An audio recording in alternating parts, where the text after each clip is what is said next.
What's up, folks? Casual Dad here with another Warhammer Combat Cards Warlord guide. And this time we're revisiting Roboute Guilliman, I hope I'm saying that right, the Primarch of the Ultramarines, because I actually have him now, and I really prefer to do these guides after I've actually played with the Warlord, tinkered with some stuff, and actually have an idea what I'm talking about, instead of just theory crafting. And so this one I'm very, very excited to revisit, because I definitely think that I undersold him. Some of the key things about him are that he is probably the most aggressive so far of the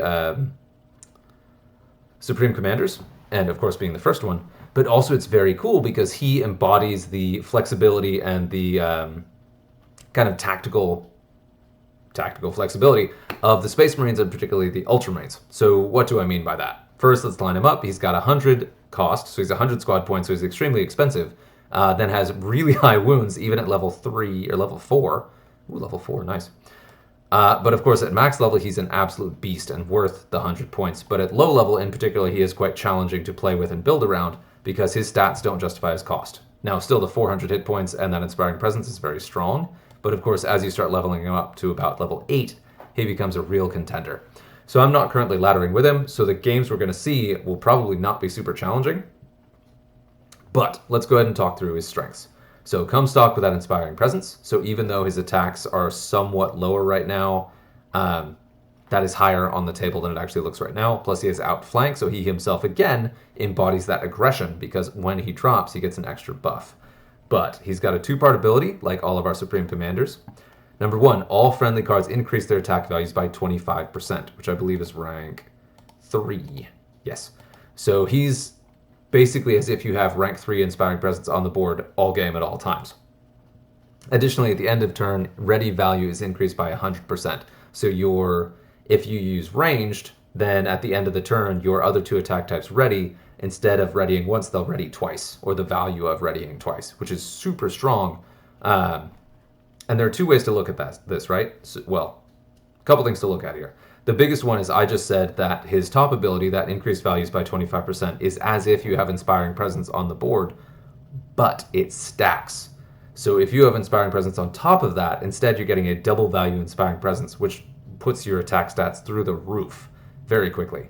And then the double ready means that if you are alternating your attack types, your cards are going to hit extremely hard.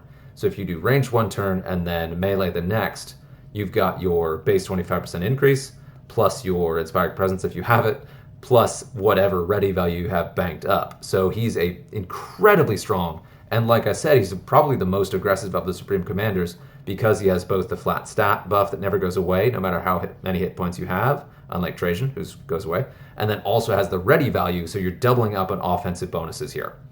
Yeah, super, super strong abilities, and this is one where I didn't fully put that together in my head until I actually saw it on the table. So I really wanted to highlight that, really have enjoyed using this guy, and just used him in the Ultramarines campaign not too long ago, and was like, this is fun. But he still comes in at 100 deck points, and both of his abilities, both the ready value and the stat buff value, are percentage based. So the higher your base attack stats are, of course, the more benefit you're going to get. But you also have to take the tax of mixing attack types to get the max benefit out of it, because you want to switch between range and melee or psychic and melee, because otherwise you're just not getting the full benefit out of those readies. Or you're just banking them all game and not using them, which is a shame, because as quickly as they rack up, you should be using them throughout your games to go ahead and get the most benefit through the entire game. So in terms of what to build, you want to keep your stuff really, really efficient. You look at the total number of points you have to play with. I don't have a single card in here over 26 points, so that's a little bit worrisome. So this looks extremely thin, and it is, but then if you look at the stats boost we have here, it's a pretty bonkers deck, and we'll play some games in a minute. But so I've got the minimum cost Medicaid, of course, who also happens to have both ranged and melee. Awesome. And Psychic, so I can do a range debuff if I want to take a turn from not attacking. Then next up is this guy, who's particularly strong because his base stats are actually quite good, but also he's got shields, so he will be on the table longer to benefit from the base stats increase, and then also to benefit from your readies for multiple turns. I just played a game against a Glogothrox deck with this guy, and this guy got a kill almost every single turn, and was still swinging for measurable damage by the end. So yeah, it was pretty crazy to see the amount of stats he had to go through. And with that base 40 plus the amount of increase you get, it's crazy. Now, of course, the primary stat that I'm leaning on is melee here. And so this guy following up is an extremely affordable, I would say cheap, but he's an extremely affordable Inspiring Presence who brings you up from that base 25 to 50. So every card I have on the board when this guy's there has plus 50% to their attack stats across the board, which is very good. And he himself is very cheap. He does a very good melee attack for the cost and has decent hit points. Combined with the double buff, he is quite scary. Pretty fragile too, though, so you gotta watch out for that. This guy is one of the single strongest pieces in the entire Space Marine faction. The combination of regen and furious charge, which I don't have yet, but also just that cost to hit points and those base attack stats are super, super strong, and I love to see that on a salamander. Thanks, buddy. So, yeah, and then rounding it up, I just have a 17 to 18 point hole in here. So I went with something with heavy melee attack and death blow, which doubles as both a very effective aggressive piece when I want to do alpha strikes to take things out quickly, but then also gives me a really strong value piece, because if he dies, he hits for a crazy amount of damage between Guilliman and that death blow bonus. Like, he's a really strong piece. So, and this could be tinkered with, of course. I do think that this guy, Octavian, and Agatone are really good core pieces to keep in here. But when I was doing pure Space Marines, I also had a lot of fun with... where are you, buddy? Oh, God, I should know this. He's like the most famous Ultramarine of all time. Maybe even more so than Guilliman, because he was around a lot longer. This guy. Calgar. Jeebus, yeah. Hilariously, Calgar is a really strong piece to put with Guilliman as like an honor guard. That totally makes sense. If you have the other kind of budget shield cards to put in with that, very strong deck. I don't have other options in kind of that 20 to 17 range that I felt really good about, so I didn't go that way, but I could have. So you're looking at things like this guy. Would be a really strong one to put in there at the points cost, and would be a nice one to go with if you're doing a ranged heavy one with shields. This is a really strong piece. And comes in a bit cheaper than my 26.12, and still has both attack types. So there's some very strong stuff in Space Marines with this, but I do think that you're best off going for your biggest efficiency. Cards that will stick on the table, have 2 attack types, have decent base stats, and either something for durability like regen or shields, or give you a utility piece like Medicae, Target Acquired, or Inspiring Presence. So every single one of these cards has an impactful trait and has at least a decent melee attack. Where you can see my melee is by far the one I'm leaning on, although I do have the ranged fallback for some of these. So we're going to play some games. I'm not currently laddering with Space Marines, so these may be easier, but they should still highlight the way the deck works and the way the Warlord works. And I'm just going to say again, while we're waiting on the loading, I'm really, really happy to be able to do this, because I was somewhat disappointed in my Guilliman review before. Yeah, so it's really good to be able to put him on the table and actually play this. That's a bad matchup. It's both a bad matchup and a really good matchup. It's bad because I am going to be...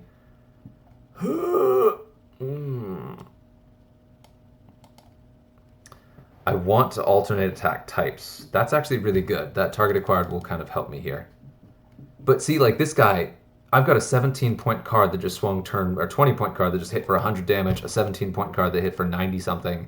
Like, it is insane the amount of damage output you're able to put on these.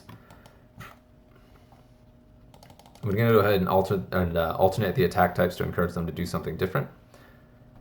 And my defensive attacks are also extremely high, because I have both of the most common attack types. That hurt. Oh my gosh. And there's a very good chance that he's got the other Riptide in here too, so I do not have any time to rest on my laurels here.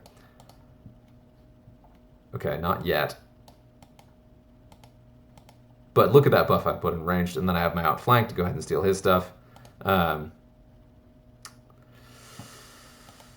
I gotta do it. I don't like it. I'm gonna lose this one, but... yeah, going up against... ooh, man. And it was close. If I had better stats on Guilliman himself, this would have probably gone differently. But he doesn't have shields. This is not... ooh, wow, yeah, he does. Actually, did I got it. So that... And my Guilliman is not high level, so that is very, very impressive. And that was just a complete white knuckle race to the end. We got him. And I think melee, yeah, so melee had enough. So I wanted to go ahead and highlight that I talked up his stats in the beginning as being kind of low, but you're looking at when he's on the board, he has Inspiring Presence. So his base stats are very high because you're getting both his ability and then also Inspiring Presence on top of it. So he's looking at 25% increase plus 20? So his base stats, not even counting ready, are, 45. Yes, so what is that? What are these base stats? So if I'm looking at 50 and 75, that base with no ready value is, and if you've probably already done the math in your heads, but 1.45 times 50. 72. So his base range damage is 72. That's without the ready. And you have the double ready value if you're alternating your attack types. And he still does have the 355 hit points, and if you play him with your Medicae, you saw me with over 400. So, yeah, he's good. He's very good. And I really enjoy, again, that tactical flexibility that he encourages you to rotate your attack types, and in a way that is more aggressive than Azrael. Azrael's the same ability, right? Where he does permanent buffs to your attack types if you alternate. So every time you attack with an attack type you didn't use in the previous turn, your cards permanently get a buff, which is great. Wow, that is... Okay, yeah, of course, it's a Greyfax deck.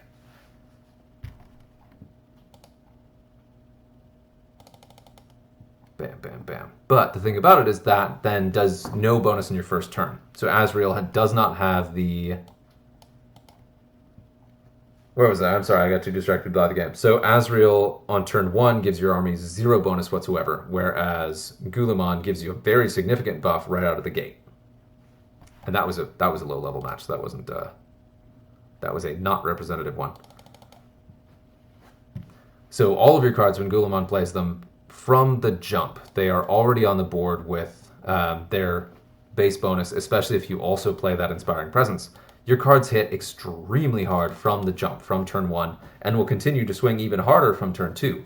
The downside is that they don't hit the same ceilings that Azrael cards can because the buff doesn't continue to grow, but you start so high that it doesn't matter, and games are usually over before Azrael's buff would have kicked in.